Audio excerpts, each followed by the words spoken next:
வணக்கம் செய்வதில் நாம் தமிழர் கட்சி பெருமிதம் படுவதோடு இது நாம் தமிழர் கட்சிக்கு மட்டும்தான் இந்த தெம்பும் திராணியும் வேற எந்த கட்சிக்கும் கிடையாது. தமிழ் அறிஞர்களை இருட்டடிப்பு செய்த திராவிடத்தால் மறைக்கப்பட்ட அறிஞர்கள் அவர்களை வெளிக்கொணர்வதே நாம் தமிழர்களின் வேலை. அது மட்டுமல்ல, போலியாக வராத தண்டவாளத்தில் ரயில் வராத தண்டவாளத்தில் தலையை வைத்து தன்னுடைய நயவஞ்சகத்தால் தமிழகத்தை தன் பிள்ளைகளுக்காக கைப்பற்றிய திராவிடர்களுக்கு மத்தியில் நமது போராளிகள், மண்ணின் மைந்தர்கள், இந்த வாய்மேட்டில் பிறந்த மண்ணின் மைந்தர்கள் நினைத்திருந்தால் தமிழகத்தில் எந்த பொறுப்பிற்கும் வந்திருக்க முடியும்.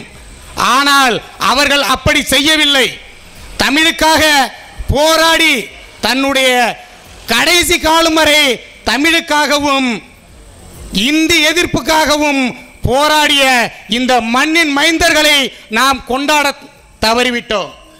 அது மட்டுமல்ல, இதற்கு முதல் ஆண்டின் முதல் நிகழ்விற்கு ஐயாவின் இலக்குமார் ஐயாவின் புகழ்வணக்க கூட்டத்திற்கு ஐயா வாய்மநாதன் ஐயா நலமுடன் இருந்தார்.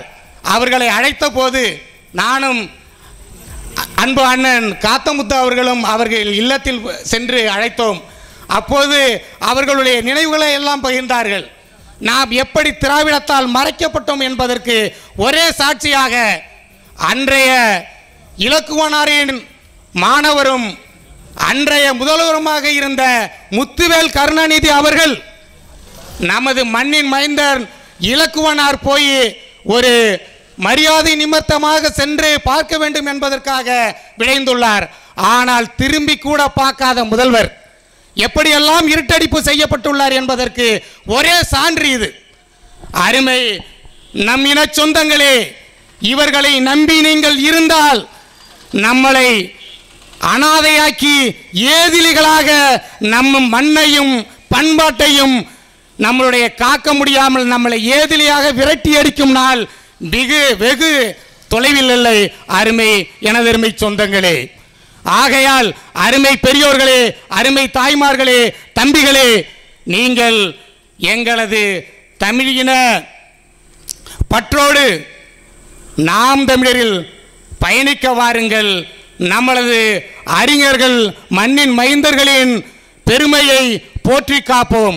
அது மட்டுமல்ல அருமை பெரியோர்களே, தாய்மார்களே, எங்களுடைய இலக்கு நாங்கள் வெற்றி பெற்றவுடன், நாம் தமிழர் கட்சி ஆட்சி அமைந்தவுடன் ஐயா இலக்குவனாருக்கும் ஐயா வாய்மநாதன் அவர்களுக்கும் இந்த மண்ணில் நாங்கள் மணிமண்டபம் கட்டியே தீருவோம். இது எங்கள் அண்ணன் செந்தமிழன் சீமான் மீது உறுதி, எங்கள் ஐயா தலைவர் பிரபாகரன் மீது உறுதி. அருமை பெரியோர்களே, தமிழ பற்றாளர்களே, நாம் ஏன் இப்படி நாம் கசையடிக்கப்பட்டோம்? இன உணர்வு இல்லாமல் நாம் கசையடிக்கப்பட்டு நம்மளுடைய இனம் காக்கப்பட வேண்டும். நம் இனமான எழுச்சி கொண்டு நாம் இந்த மண்ணில் பயணிக்க வேண்டும்.